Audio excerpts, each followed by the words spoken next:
ये कहानी है रोहित की, और जो उसने दिल्ली के एक मेट्रो स्टेशन पर देर रात अनुभव किया। अंत तक जरूर देखिए, क्योंकि यह कहानी आपके खाली प्लेटफॉर्म को देखने का नजरिया हमेशा के लिए बदल सकती है।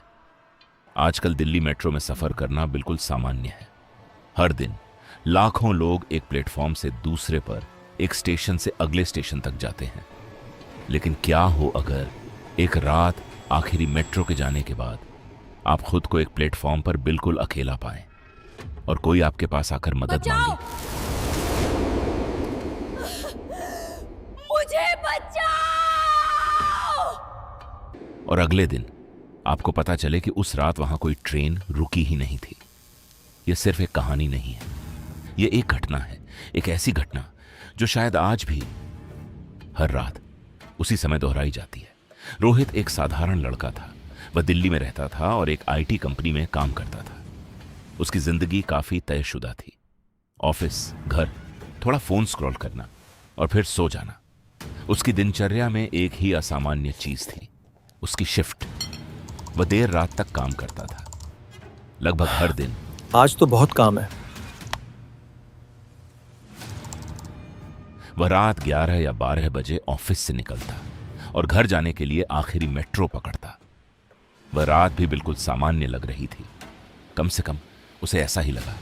समय था 11:50 PM। उसने अपना कार्ड टैप किया और प्लेटफॉर्म की ओर बढ़ गया। जब वह प्लेटफॉर्म पर पहुंचा तो रुक गया और चारों ओर देखने लगा। वहां एक अजीब सन्नाटा था। आमतौर पर उस समय भी कुछ लोग होते ही थे, लेकिन आज वहां सिर्फ एक आदमी बेंच पर सो रहा था और एक सिक्योरिटी गार्ड दूर खड़ा था। रोहित को हल्की बेचैनी महसूस हुई, लेकिन उसने इसे नजरअंदाज कर दिया, यह सोचकर कि बस कुछ ही मिनटों की बात है। उसने अपने हेडफोन निकाले और म्यूजिक चलाया, लेकिन किसी वजह से उसका मन नहीं हुआ सुनने का। उसने उन्हें अपनी गर्दन के आसपास ही लटका दिया। तभी उसने महसूस किया कोई उसके बगल में खड़ा है। रोहित ने धीरे से अपना सिर घुमाया और एक पल के लिए उसका दिल धड़कना भूल गया। वहां एक लड़की खड़ी थी, बिल्कुल खामोश। उसने सफेद कुर्ता पहना हुआ था। उसके लंबे बाल उसके चेहरे का आधा हिस्सा ढके हुए थे। न पलक झपकना, न कोई हरकत, बस एक स्थिर, बेचैन कर देने वाली नजर। रोहित ने एक अजीब सी मुस्कान दी। हाँ, लड़की ने धीरे से कहा, प्लीज हेल्प मी।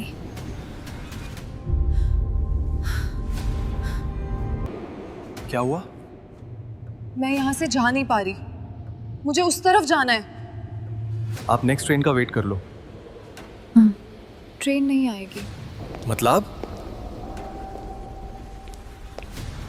यहाँ अब कोई ट्रेन नहीं रुकती। अब उलझन में रोहित ने अपना फोन निकाला। उसने डिस्प्ले बोर्ड देखा, वह खाली था। न कोई टाइमिंग, न कोई घोषणा।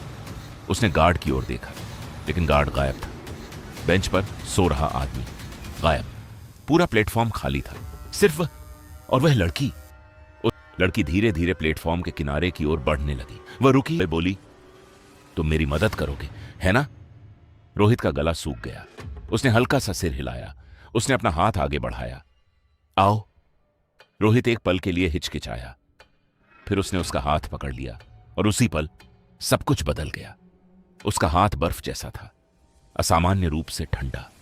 हवा भारी हो गई, लाइट्स झिलमिलाने लगीं और जमीन में एक अजीब कंपन महसूस होने लगा, जैसे उसके नीचे कुछ चल रहा हो। दूर से उसे एक आवाज सुनाई दी, जैसे कोई ट्रेन आ रही हो, एक गहरी गूंजती हुई आवाज। लेकिन जब उसने ट्रैक की ओर देखा, वहां कुछ भी नहीं था। कोई ट्रेन नहीं, कुछ भी नहीं। लड़की अचानक रुक गई। धीरे धीरे उसने अपना चेहरा उठाया। उसके बाल हटे और जो रोहित ने देखा, उसने उसके खून को जमा दिया। उसका चेहरा सामान्य नहीं था। ऐसा लग रहा था जैसे किसी भयानक हादसे में बर्बाद हो गया हो। फटी हुई त्वचा और उसके होंठों पर सूखा खून। उसने धीरे से कहा, मैं रात को ट्रेन से गिर गई थी। मैं इस जगह से जा नहीं सकती, तुम मुझे अपने साथ ले जाओगे, है ना? रोहित ने झटके से अपना हाथ छुड़ाया और भागने लगा। उसके पीछे से उसकी आवाज आई, मत जाओ प्लीज।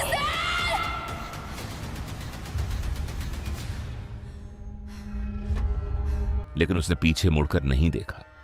वह भागता रहा सीढ़ियों की ओर, जब तक कि अचानक सब कुछ फिर से सामान्य नहीं हो गया। रोहित रुक गया और पीछे मुड़कर देखा। प्लेटफॉर्म बिल्कुल सामान्य लग रहा था, जैसे कुछ हुआ ही नहीं था। अगली सुबह रोहित वापस स्टेशन गया और सीधे स्टाफ के पास पहुंचा। क्या कल रात कुछ हुआ था? नहीं सर। ट्रेन्स का क्या? आखिरी ट्रेन 11:30 पे। उसके बाद यहां कोई ट्रेन नहीं रुकी। रोहित का दिल बैठ गया। उसने हिचकिचाते हुए पूछा, क्या यहाँ कोई हादसा हुआ था? हाँ, कुछ साल पहले। एक लड़की रात में ट्रेन से गिर गई थी। आज भी कुछ लोग कहते हैं कि आधी रात के बाद उस प्लेटफॉर्म पर एक लड़की अब भी दिखाई देती है, मदद मांगते हुए, और वह सिर्फ एक ही बात कहती है, मैं इस जगह से जाना चाहती हूं, लेकिन शायद वह कभी जा नहीं पाएगी। तो आप क्या सोचते हैं?